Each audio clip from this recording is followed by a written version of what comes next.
بسم اللہ الرحمن الرحیم۔ السلام علیکم۔ قرآن مجید میں اللہ رب العزت نے ارشاد فرمایا، ترجمہ: اور سمود کی طرف بھیجا ان کے بھائی صالح علیہ السلام کو۔ انہوں نے کہا، اے قوم، بندگی کرو اللہ تعالیٰ کی، اور نہیں ہے کوئی معبود سوائے اللہ تعالیٰ کے۔ سمود در حقیقت ایک جماعت صاحب مال کی تھی، اور وہ بکریوں اور اونٹوں سے آسودہ حال تھے۔ جب قوم عاد کو حق تعالیٰ نے اس دنیا سے غارت کیا تو اس کے بعد قوم سمود نے ان کے شکستہ مکانوں پر قبضہ کر لیا اور ان کو ازسر نو تعمیر کر لیا، اور یہ قوم بھی کثرت مال و کثرت اولاد سے گمراہ ہوئی، اور وہ اپنی دولت کے غرور پر نازاں رہتے تھے، اوروں کی عبادت میں مصروف رہتے اور ظلم و فساد کثرت سے کیا کرتے تھے۔ حضرت صالح علیہ السلام نے قوم سمود کو دعوت اللہ دی اور اس قوم سے کہا، اے قوم، اقرار کرو کہ اللہ ایک ہے اور کوئی اس کا شریک نہیں۔ منکروں نے کہا کہ تمہاری پیغمبری کی کیا دلیل ہے؟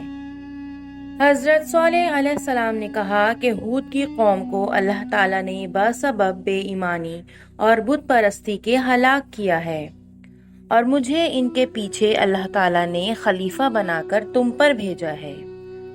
قوم سمود کے سردار بولے کہ اے صالح، اگر تم اللہ تعالیٰ کی طرف سے پیغمبر بنا کر بھیجے گئے ہو تو ہم کو کچھ معجزہ دکھاؤ۔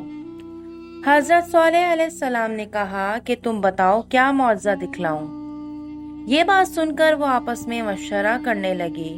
پھر کچھ دیر بعد حضرت صالح علیہ السلام سے کہنے لگے، تم یہ معجزہ دکھاؤ کہ ایک اونٹنی اس پتھر سے نکلے اور اسی وقت وہ بچہ بھی دے اور دودھ بھی دے، تب ہم جانیں گے کہ تم اللہ کے برحق رسول ہو۔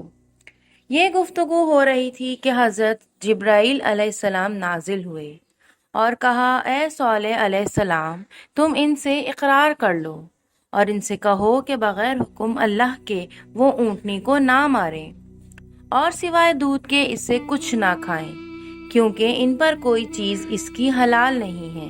پھر حضرت صالح علیہ السلام نے ان سے اقرار کر لیا، اور اس اقرار کے بعد حق تعالیٰ کا حکم ہوا کہ اے صالح، تم دعا کرو اور میری قدرت کے نظائر دیکھو کہ میں نے تجھ سے 4000 برس پہلے ایک اونٹنی اس پتھر کے اندر پیدا کر رکھی تھی تاکہ تیرا معجزہ ظاہر ہو اور تیری پیغمبری کی دلیل مضبوط ہو۔ پس حضرت صالح علیہ السلام نے اللہ کی درگاہ میں دعا کی اور تمام مومنوں نے آمین کہا۔ اتنے میں ایک عجیب آواز اس پتھر سے نکلی اور اسی کے ساتھ ایک اونٹنی نہایت خوبصورت اس پتھر کے نیچے سے نکل آئی، اور وہ اتنی حسین اور خوبصورت تھی کہ اس جیسی سارے عالم میں دوسری نہ تھی۔ اور بعد ایک ساعت کے اس نے ایک بچہ دیا، اور اس کے پاس تازہ گھاس بھی پیدا ہو گئی، اور اونٹنی اس میں چرنے لگی۔ اور اسی قوم میں 7 قبیلے تھے، اور 7 قبیلے اس چشمے سے پانی پیتے تھے، اور وہ پانی کچھ کم نہ ہوتا تھا۔ اس اونٹنی کو اس چشمے پر لے گئے، اس اونٹنی نے اس چشمے کا سب پانی پی لیا۔ پھر اس وقت حضرت صالح علیہ السلام نے قوم سے کہا کہ تم لوگ اس کا دودھ پیو۔ بس 7 قبیلے اس سے دودھ ہو کر گھڑے اور مشکیں بھر بھر کے اپنے گھر لے جاتے تھے۔ اللہ تعالیٰ نے صالح علیہ السلام کو فرمایا کہ اپنی قوم سے کہہ دو کہ پانی اس چشمے کا ایک روز اونٹنی کا ہے، جس روز دودھ دوہا جائے، اور ایک دن ان کا ہے، جس دن دودھ نہ دوہا جائے، جیسا کہ اللہ تعالیٰ نے فرمایا۔ ترجمہ: اور کہا، یہ اونٹنی ہے، اس کو پانی پینے کی ایک دن باری ہے اور تمہاری باری دوسرے دن کی مقرر کی ہے، اور اس اونٹنی کو کسی طرح سے مت چھیڑنا، ورنہ تم کو ایک بڑے دن کی آفت گھیر لے گی۔ اللہ تعالیٰ کی قدرت سے اونٹنی پتھر سے پیدا ہو کر حضرت صالح علیہ السلام کی دعا سے چرتی پھرتی تھی، اور جس جنگل میں وہ اونٹنی چرنے جاتی تھی اس جنگل کے سب مویشی بھاگ بھاگ کر کنارے پہنچ جاتے، اور جس تالاب سے وہ پانی پیتی سب مویشی وہاں سے بھاگ جاتے، اور مویشی وغیرہ سب پیاسے رہ جاتے، تب ایک مشورہ کیا اور یہ بات طے پائی کہ ایک دن پانی پر اونٹنی جائے اور دوسرے دن ان لوگوں کے مویشی جائیں۔ اور یہ خلاصہ تفسیر سے لکھا ہے۔ اس کے بعد حضرت صالح علیہ السلام نے قوم سمود سے کہا کہ خبردار، یہ اونٹنی اللہ تعالیٰ کی ہے، اس کو کبھی بھی مت چھیڑنا اور اس کو کوئی تکلیف بھی مت دینا، ورنہ اس کی پاداش میں اللہ تعالیٰ تم پر سخت عذاب بھیجے گا۔ یہ بات حضرت صالح علیہ السلام کی سن کر وہ لوگ اس اونٹنی کو پیار کرتے تھے اور بہت ہی حفاظت سے رکھتے تھے اور اس کے دودھ سے مکھن اور گھی جمع کر کے شہروں میں لے جا کر بیچتے اور اس سے فائدہ حاصل کرتے، اور اسی وجہ سے وہ سب لوگ مالدار ہو گئے، اور اسی طرح تقریباً 400 سال گزر گئے۔ ایک روز حضرت صالح علیہ السلام نے فرمایا کہ اس مہینے کے اندر جس گھر میں لڑکا پیدا ہوگا اس سے ساری قوم ہلاک ہو جائے گی۔ اتفاقاً ان حاضر شدہ لوگوں کی بیویاں سب کی سب حاملہ تھیں۔ اللہ کی مرضی سے اس مہینے میں 10 بچے پیدا ہوئے تو 9 عورتوں نے اپنے بچوں کو مار ڈالا، اور ایک عورت نے باسبب اس کے کہ اس کی کوئی اولاد نہ تھی اس لیے اپنے بچے کو نہیں مارا اور اسے زندہ رکھا اور اس کا نام قدار رکھا۔ اور وہ 9 عورتیں جنہوں نے اپنے فرزندوں کو مار ڈالا تھا پشیمان ہونے لگیں اور کہنے لگیں کہ صالح کی بات جھوٹی تھی۔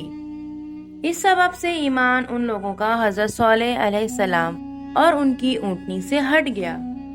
ایک روز قدار اور ایک اور شخص جس کا نام مصدہ تھا اس کے ساتھ مل کر اور ہر قبیلے سے ایک شخص نے باہم متفق ہو کر اور خوب شراب پی کر اونٹنی کو مار ڈالنے کی صلاح کی، اور یہ کہا یہ پانی پینے کے لیے جب تالاب کے کنارے پر جائے گی تو ہم لوگ اس کو اسی وقت مار ڈالیں گے۔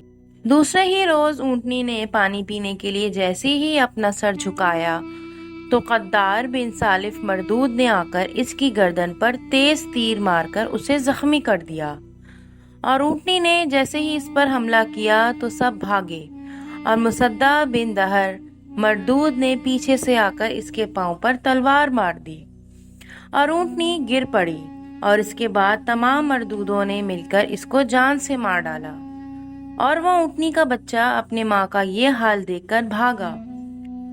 سب نے اس کا پیچھا کیا لیکن وہ اس کو پکڑ نہ سکے، اور وہ بچہ اس پتھر میں چلا گیا جس پتھر سے اس کی ماں نکلی تھی۔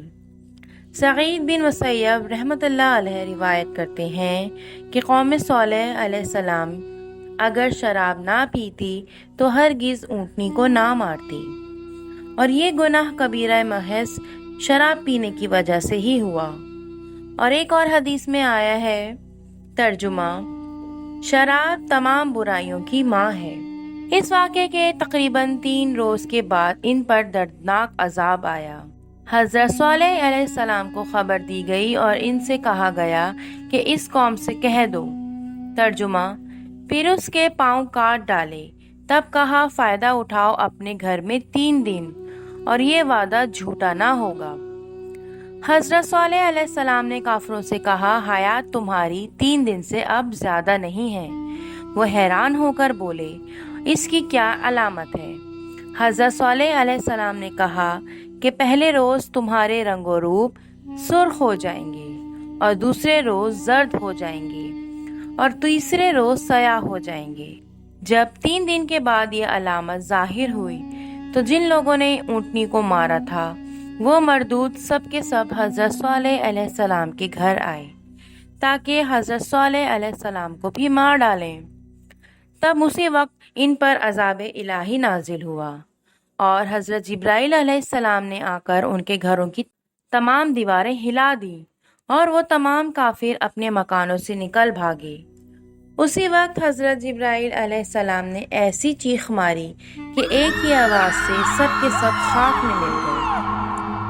اور حضرت ابن عباس علیہ السلام نے روایت کیا ہے کہ ان 7 قبیلوں نے حضرت صالح علیہ السلام سے پوچھا کہ کس طرح سے ہم لوگ ہلاک ہوں گے۔ آپ نے فرمایا کہ ایک ہی آواز حضرت جبرائیل علیہ السلام سے اور تم سب خاک میں مل جاؤ گے۔ یہ سن کر اسی وقت اس قوم نے ایک گڑھا بہت گہرا اور بڑا سا کھودا اور اپنے بیوی بچوں کو اس میں رکھ دیا اور ان کے کانوں کے واسطے روئی کافی تعداد میں دے دی، اور اس روئی کو ان کے سروں پر بھی اچھی طرح رکھ دیا تاکہ آواز کانوں تک نہ پہنچ سکے، کیونکہ جب آواز کانوں تک نہ آئے گی تو عذاب سے نجات مل جائے گی۔ یہ تدبیر کر کے خود بھی اس کے اندر چلے گئے۔ اس کے بعد اسی فرشتے نے وہاں جا کر ایک ہی آواز سے 7 قبیلوں کو غرق کر دیا۔ چنانچہ اللہ تعالیٰ نے فرمایا، ترجمہ: ہم نے بھیجی ان پر ایک چنگھاڑ، پھر رہ گئے جیسے روئی دھنی ہوئی گالے کی مانند، اور کچھ بھی نام و نشان ان کا زمین پر باقی نہ رہا۔ اس کے بعد حضرت صالح علیہ السلام ملک شام چلے گئے، وہاں جا کر سکونت اختیار کی اور کافی مدت میں انتقال فرمایا، اور جامع مسجد کے دہنی طرف مدفون ہوئے، اور ان کے ہمراہ تمام مومنین بھی وہیں جا کر بسے اور وہیں سب مدفون ہوئے۔ ملتے ہیں اسی کے ساتھ نیکسٹ ویڈیو میں۔ السلام علیکم ورحمۃ اللہ۔